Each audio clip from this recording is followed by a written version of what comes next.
से लगभग 4 लाख करोड़ रुपया emergency credit line guarantee scheme के माध्यम से दिया और 20% additional working capital 20% additional working capital Maharaj ji आप जैसी कई कंपनियों को दिया तो भारत सरकार ने बगैर किसी गारंटी के दिया जो किसी सरकार ने नहीं दिया था। और यही नहीं, पीएलआई स्कीम की मैं बात करूं तो पीएलआई स्कीम में 8 लाख करोड़ रुपए के लगभग 8 लाख करोड़ के इंक्रीमेंटल सेल्स देखने को मिलती है। और यही नहीं, हमारी सरकार में विकास तो हुआ, विकास भी विरासत भी, ये हमारी सरकार की पहचान है। एक मिनट माननीय सदस्यगण, आप बैठे बैठे कमेंट्स नहीं कह रहे और सीनियर लीडर महाराज जी की तो आदत पड़ गई बैठे बैठे कमेंट्स करने की। राष्ट्रपति का अभिभाषण हो तो कमेंट्स करे, तो कमेंट करे। नो, गलत, नो। धन्यवाद अध्यक्ष जी, धन्यवाद अध्यक्ष जी। क्योंकि मैंने विकास भी और विरासत की बात भी की तो दयानिधि मारन जी का चिल्लाना तो सही था, क्योंकि इनके नेता वहां पर बैठ कर कहते हैं कि सनातन धर्म बीमारी की तरह इसको जड़ से मिटाना है। इनके नेताओं ने वहां पर कहा है, इनके नेताओं ने कहा है। शर्म आनी चाहिए, माफी मांगनी चाहिए देश से। अगर ये मुझे चाहते मेरा भाषण इस दिशा में जाए तो मुझे करने में कोई आपत्ति नहीं, लेकिन ये शब्द जो इन्होंने कहे, सनातन धर्म को जो नीचा दिखाने का प्रयास किया, सनातन धर्म को आपने एचएवी के साथ जोड़ने का काम किया, इनके पार्टी के नेताओं ने जो कहा ये मंजूर नहीं है। अरे मुगल आए आकर चले गए, अंग्रेज आए आकर चले गए, सनातन था, सनातन है और सनातन रहेगा।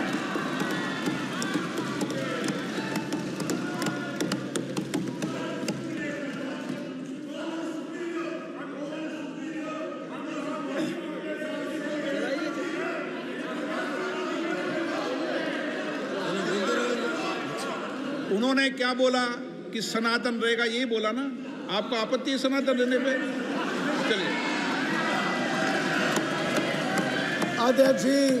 अध्यक्ष जी, हम सबके जीवन में जो 500 साल तक हमारी पूर्व की पीढ़ियों के जीवन में भी जो समय नहीं आया, हम सौभाग्यशाली, हम कोविड से भी बच गए। और जो 500 साल में किसी को अवसर नहीं मिला, वो हमारी आंखों के सामने भव्य और दिव्य राम मंदिर का निर्माण भी हुआ।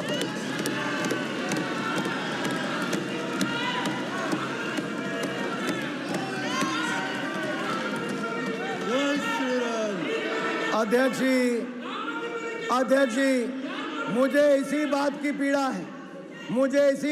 पीड़ा है, ये सनातन धर्म को कुचलने की बात करते हैं, जड़ से मिटाने की बात करते हैं। और राम मंदिर के प्रसारण पर रोक भी किसी सरकार ने लगाई, तो किस सरकार ने लगाई? क्यों लगाई है? क्यों लगाई थी रोक को? सुप्रीम कोर्ट से निर्णय लेना पड़ा हमें। क्यों राम का विरोध करते हैं? अरे कुछ वैसे बैठे जिन्होंने राम भक्तों पर गोलियां चलाई, कुछ वो हैं जिन्होंने राम मंदिर को टेंट में रखा, कुछ वो हैं जिन्होंने राम मंदिर के प्रसारण पर रोक लगाई। माननीय सभापति जी,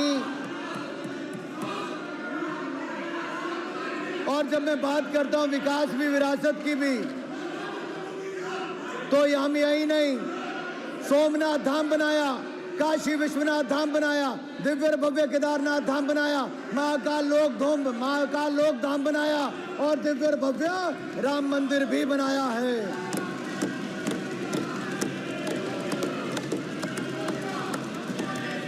हमने बौद्ध सर्किट भी बनाया, करतारपुर कॉरिडोर, करतारपुर दा लांगा भी खुलवाया, जो कोई नहीं करवा पाया।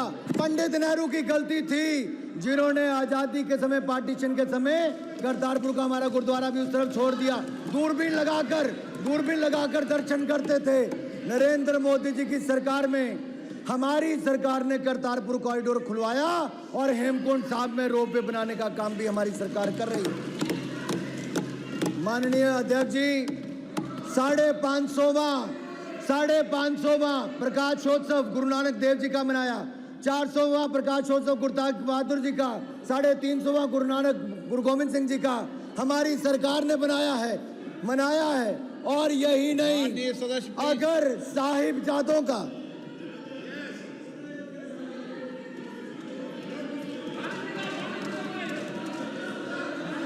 अगर साहिबजादों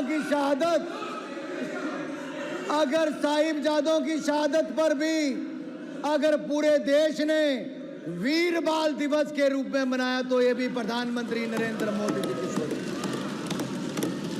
अरे आपके समय तो ब्लू स्टार ऑपरेशन हुआ था, हरमंदिर साहब में क्या क्या हुआ, और 84 के दंगे देश भूला नहीं है।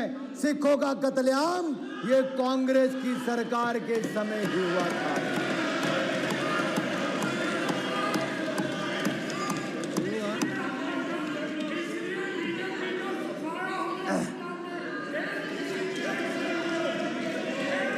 माननीय अध्यक्ष जी, भारतीय जनता पार्टी को समर्थन मिला पंजाब में कि हमारा वोट शेयर 3 गुना ज्यादा पंजाब की जनता ने बढ़ाया है। लेकिन मैं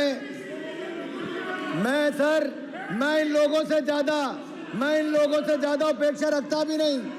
अरे इन्होंने इस चुनाव में भय भ्रम की राजनीति की, और इन्होंने यहां तक कि वो लोग जो प्रधानमंत्री जी के बारे में कहते थे बोटी बोटी नोच लेंगे, आपने उनको भी टिकट देकर सांसद बनाने का काम किया। क्या कहते थे? बोटी बोटी। मैं पूछता हूं साहब, क्या कहा? अरे किसको टिकट दिया? टुकड़े टुकड़े की सोच वाले, टुकड़े टुकड़े गैंग वालों को कांग्रेस में शामिल किया और उनको फिर टिकट देने का काम भी किया। अरे जो अफजल गुरु की फांसी माफ कराने की बात करते हैं उनको दिया, जो भारत का नामो निशान मिटाने की बात करते हैं उनको कांग्रेस ने टिकट क्यों दिया? मेरा सवाल ही खड़ा होता है। मैं सवाल पूछता हूं सभा पटल से, ऐसी कौन सी मजबूरी थी कि राहुल गांधी जी को प्रतिबंधित? एक मिनट, सभा पटल से नहीं, सभा पटल के माध्यम से पानी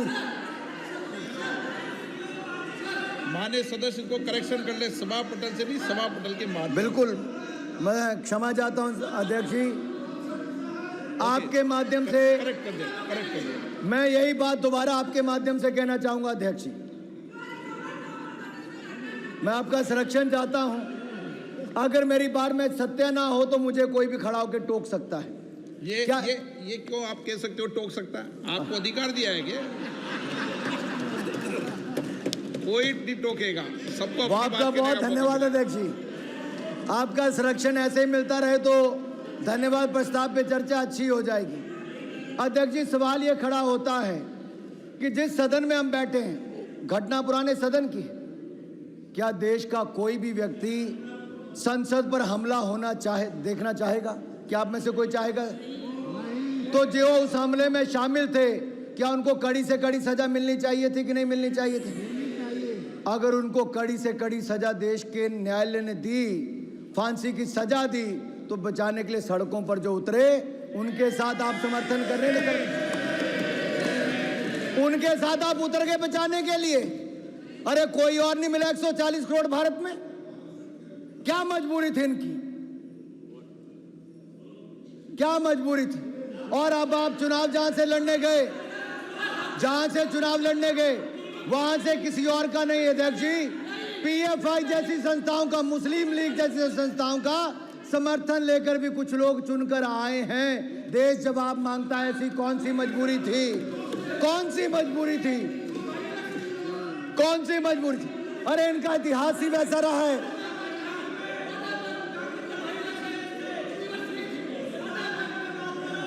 माननीय अध्यक्ष जी,